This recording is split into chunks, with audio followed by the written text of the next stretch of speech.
Olá pessoal, tudo bem? Sejam muito bem-vindos mais uma vez. E dando continuidade à nossa série sobre histeria, eu queria estar mostrando para vocês algumas das estratégias às quais nós estamos submersos nelas, que favorecem e que fazem com que nós nos tornamos histéricos, que nós percamos a realidade de vista. Ok? Bom, existe hoje uma discussão muito grande sobre doutrinação. Eu acho que é muito mais do que doutrinação. O que eles fazem é um salto sobre a nossa consciência, de forma que nós adequemos as nossas ideias às nossas ações. Isso é muito sério, ok? Bom, então, para isso, eu quero estar utilizando esse livro aqui, Maquiavel Pedagogo, ou O Ministério da Reforma Psicológica, de Pascal Bernardin. Ok? Bom,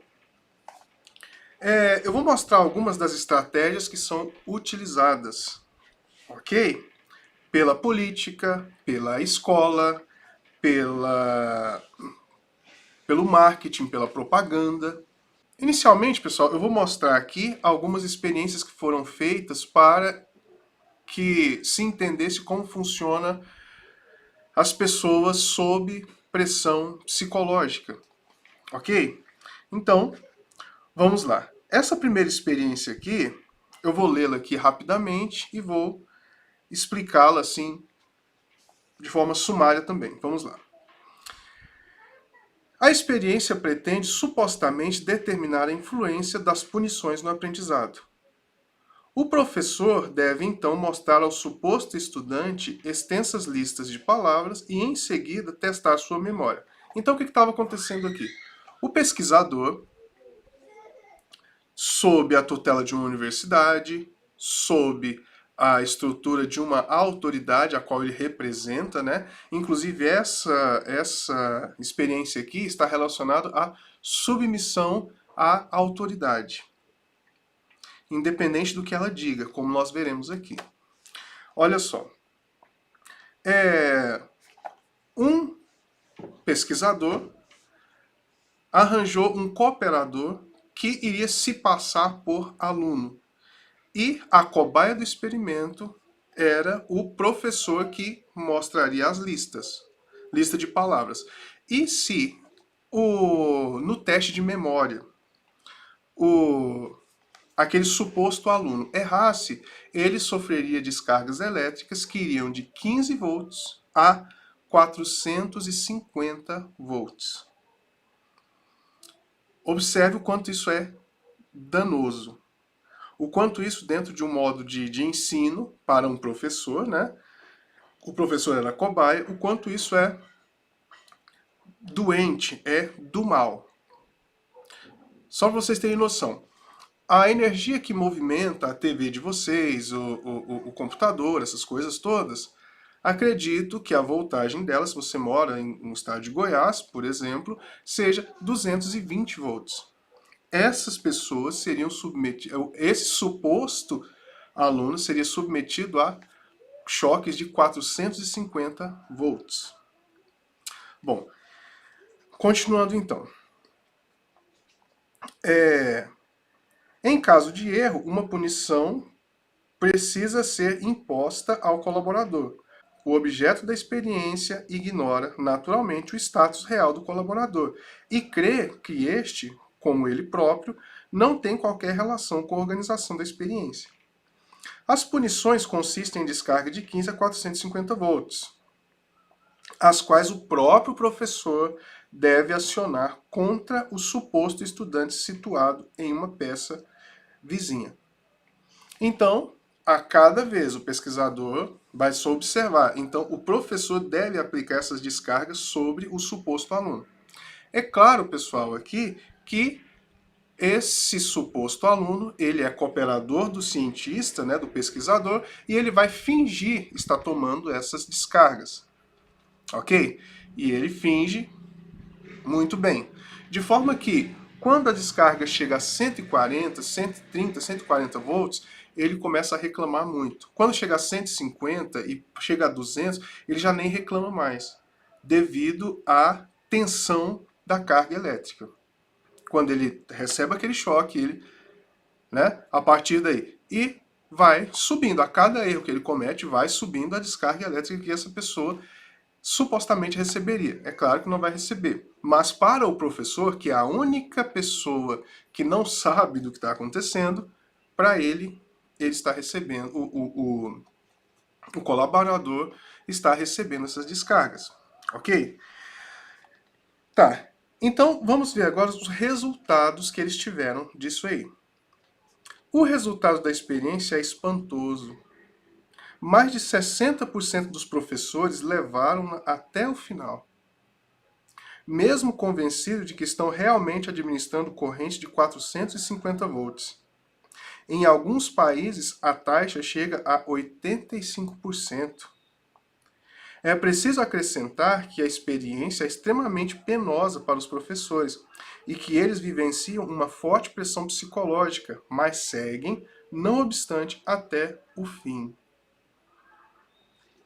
Mesmo sofrendo, mesmo não gostando do que está fazendo, eles continuam a experiência.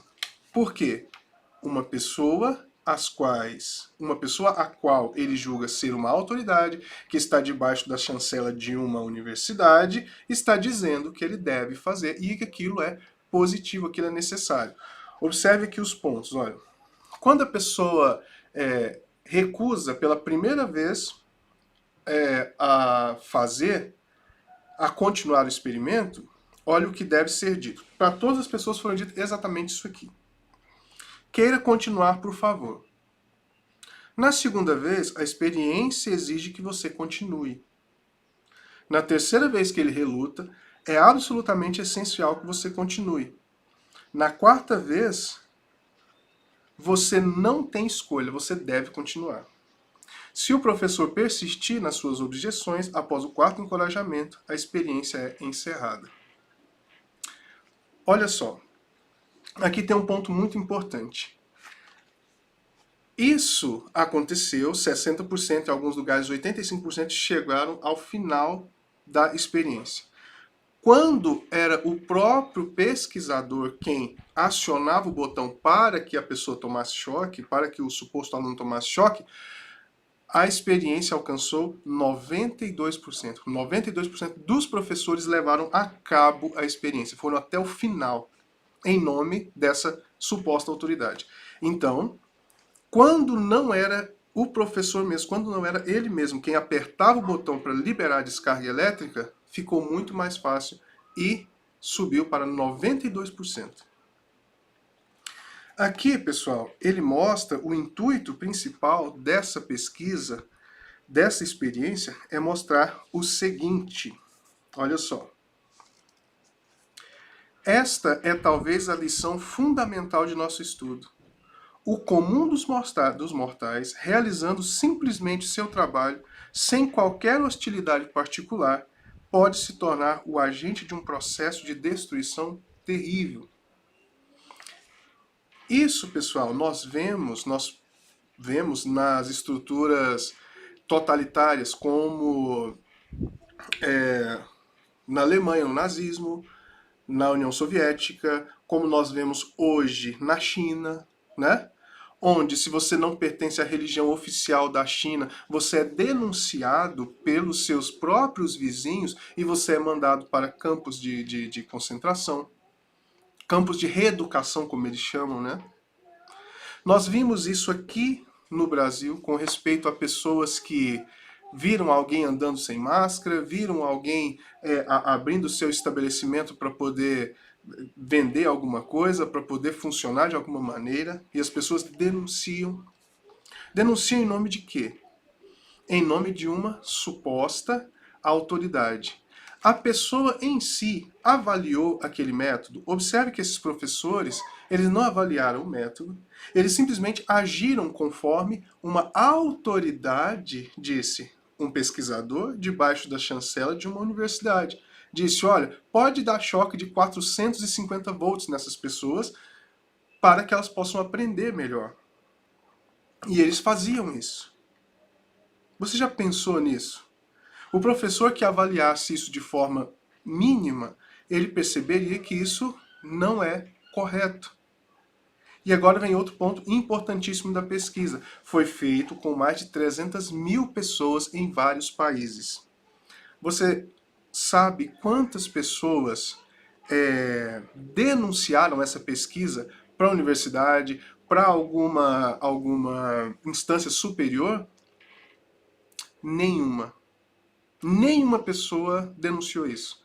Então, professores que, em tese, sabem como funciona o processo de aprendizagem, né, se submetem a uma pesquisa dessa, sabem que ela existe, participam dela, aplicam um choque de 450 volts em pessoas, em alunos, mas não falam, não denunciam para ninguém isso.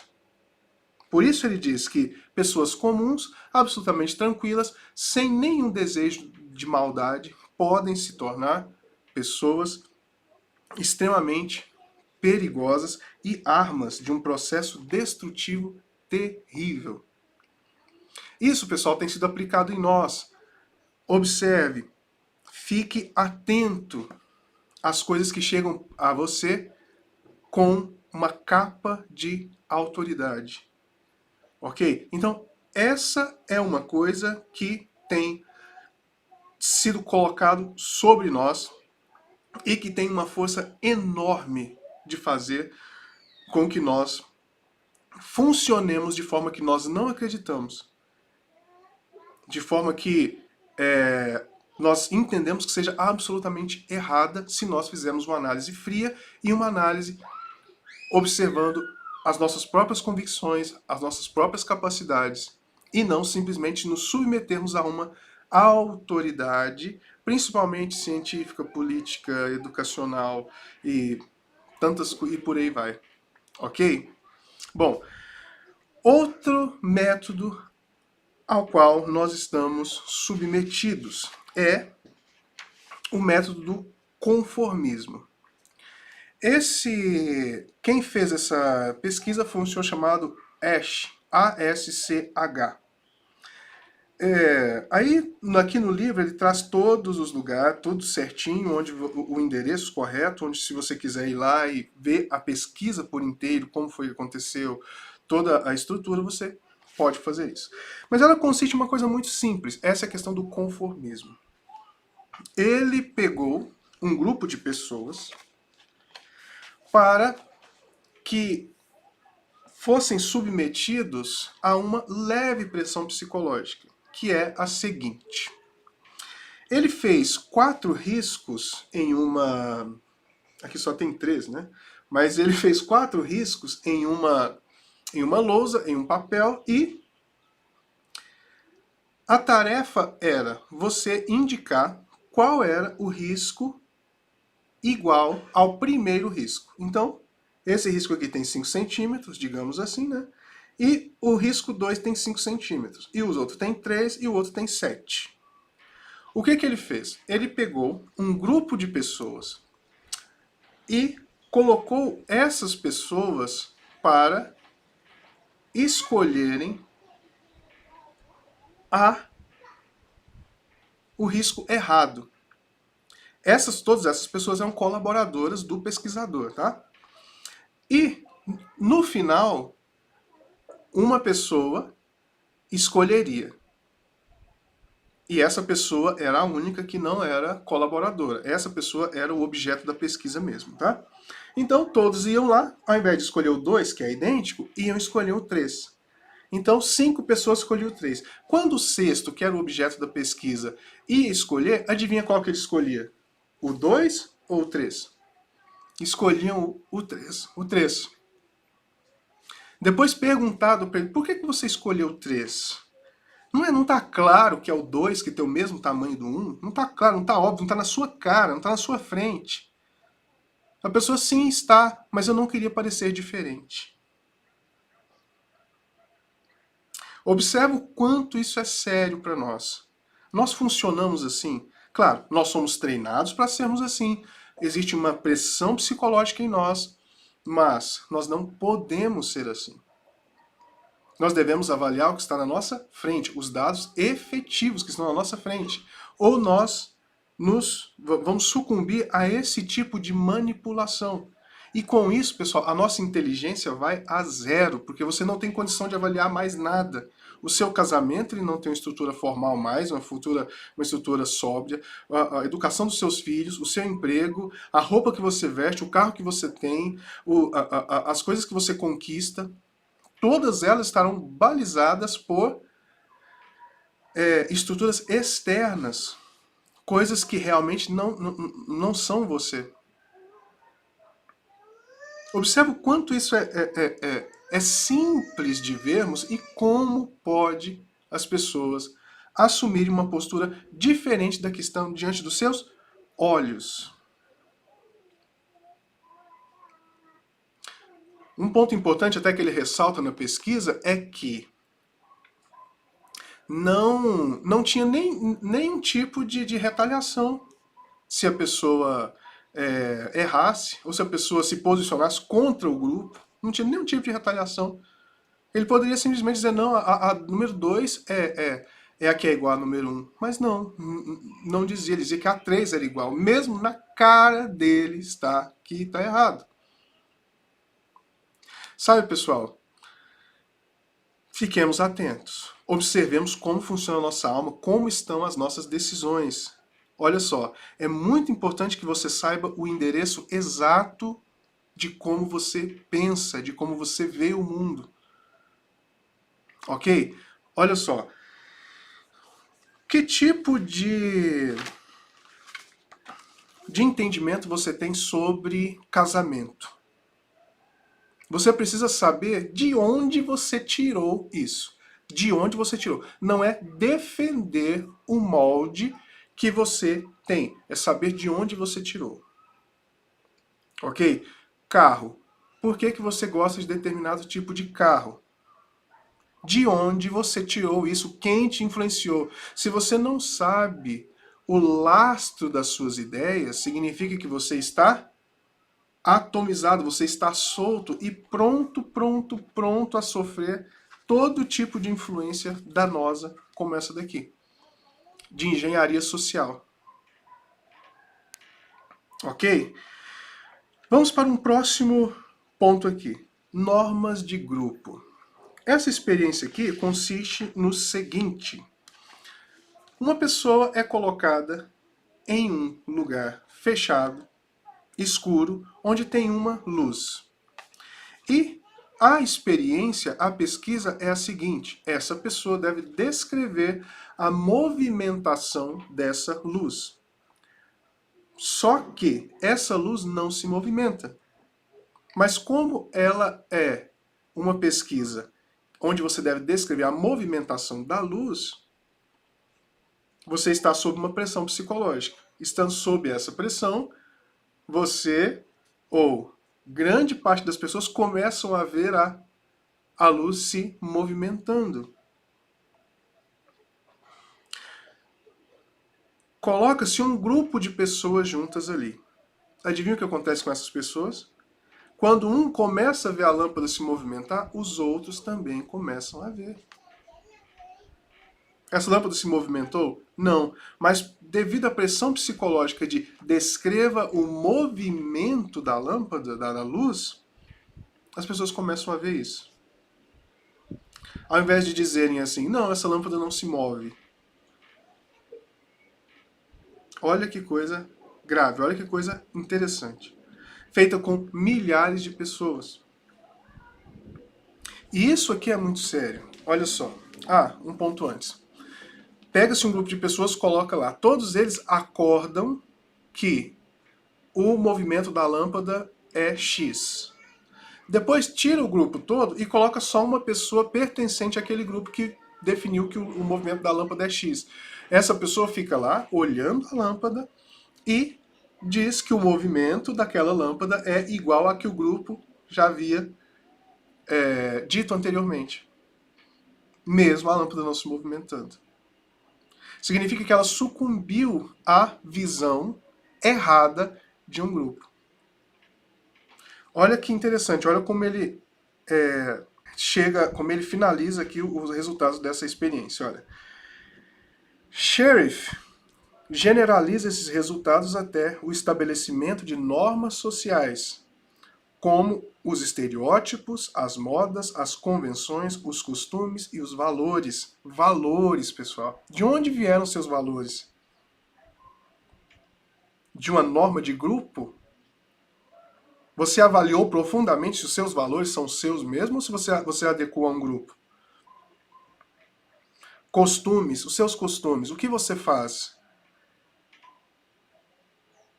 As convenções, o que foi convencionado aí na sociedade é o que você vive? Muito cuidado, você pode ser apenas uma massa de manobra. Você deixa de ser um indivíduo e passa a ser apenas uma massa. Nós precisamos de ser indivíduos mesmo, sabe? Avaliar as coisas com seriedade, com profundidade e não nos sucumbirmos a esse tipo de situação. Olha só. Interrogando-se sobre a possibilidade de fazer com que o sujeito adote uma norma prescrita, ditada por influências sociais específicas, ele submete o indivíduo a um teste de influência de um comportamento prestigioso, de um companheiro prestigioso, desculpe, um universitário, e logra obter que o sujeito ingênuo modifique sua norma e a substitua por aquela do companheiro mais prestigioso. Pessoal, quem você tem como prestigioso na sua vida? Você abandona toda a sua cultura, vamos colocar assim, toda a sua estrutura de vida em nome de uma coisa mais prestigiosa que alguém disse que é? Então saiba, você está em um estado de submissão psicológica séria. Muito cuidado com isso. Continuando. Aqui nós temos vários e vários experimentos, vários testemunhos, demonstrações de estratégias que estão sendo usadas para dominar-nos, gerando pessoas histéricas e gerando pessoas que pensem conforme determinado grupo quer que elas pensem. Ok? Eu queria falar sobre um aqui que eu julgo ser muito importante e que está acima da doutrinação nas escolas. A doutrinação, pessoal, pressupõe um conjunto de regras, um conjunto de normas onde você, pelo menos minimamente, doutrina, onde você passa uma doutrina, uma espécie de regulamento, não é isso? O que está acontecendo hoje na educação, nas escolas, em tantos lugares, não é uma doutrinação, pelo menos nesse sentido que eu disse. Mas é uma doutrinação no âmbito de um salto sobre a consciência das pessoas. Como que isso é feito? Através da dissonância cognitiva. Alguns estudiosos concluíram que, se você modificar o ambiente da pessoa, você modifica também a sua estrutura de pensamento. Se você colocá-la a fazer uma coisa que é contrária aos seus valores, os valores serão modificados e adaptados à nova coisa que lhe foi imposta. Exemplo. Aqui ele traz alguns modelos disso. Algumas experiências com respeito a isso. Uma pessoa, ela não gostava de comer frutos do mar. E aí essa pessoa foi colocada a comer os frutos do mar lá e foi dito a ela que aqueles frutos do mar custaram centenas de dólares. Ela comeu e disse que aquilo era muito requintado, que era muito elegante, e colocou ela no meio de pessoas que gostavam daquilo. O que aconteceu com ela? Ela assumiu aquela postura. Mesmo não gostando, ela, nossa, centenas de dólares, pessoas elegantes, Eu gosto disso, gostei. Depois, pegou um outro grupo de pessoas, colocou para comer aquela mesma comida e disse que aquilo custava menos de $1. As pessoas, até que gostavam daquele tipo de alimento, mas que não tinham conhecimento profundo, aqui está especificado tudo bonitinho, elas simplesmente diziam, não, não gostei, realmente é ruim. Por quê? Porque tirou daquele âmbito onde a pessoa foi colocada, foi inserida. Então, pessoal, olha só. Você manda seu filho para a escola, vou dizer uma coisa que eu vi mesmo. Lá, eles não vão dizer que Deus não existe, eles não vão dizer aliás, vão até dizer, mas não precisam dizer. Basta que eles usem uma coisa chamada métodos ativos. O que são métodos ativos? Esse livro aqui vai trazer, deixa eu ver se eu encontro aqui rapidamente.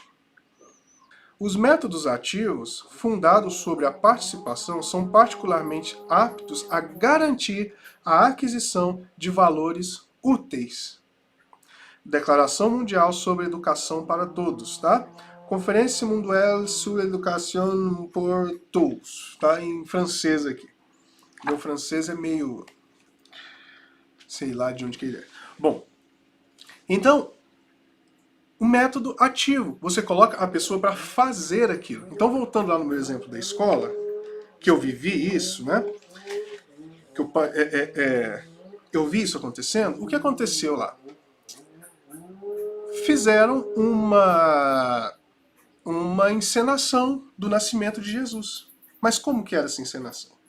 O anjo Gabriel estava lá no céu, e ele estava deitado, dormindo, e veio um outro anjo e ouviu o anjo soltando um pum. Aí esse anjo veio e chutou o anjo Gabriel para que o anjo Gabriel viesse à terra. Mas o anjo Gabriel é muito preguiçoso, não queria vir à terra para falar com Maria, para poder dizer que o filho ia nascer. Absolutamente maluco. Aí, por fim, ele vem todo esmulambado, todo bagunçado e fala com Maria. E Maria, como está na Bíblia, de jeito nenhum. Maria é uma pessoa totalmente maluca, não quer aquele filho de jeito nenhum, diz que não quer saber daquela coisa, não quer saber de nada. Enfim, e aí se desenrola a peça terrível, terrível. O que está acontecendo ali? Métodos ativos. Pegou-se aquele grupo de crianças e simplesmente ridicularizou a fé deles, porque eles eram cristãos evangélicos, filhos de pais evangélicos. Ridiculariza, coloca como se fosse absolutamente banal. E o que acontece? Nesse momento gera uma coisa chamada dissonância cognitiva. Ele não fica bem.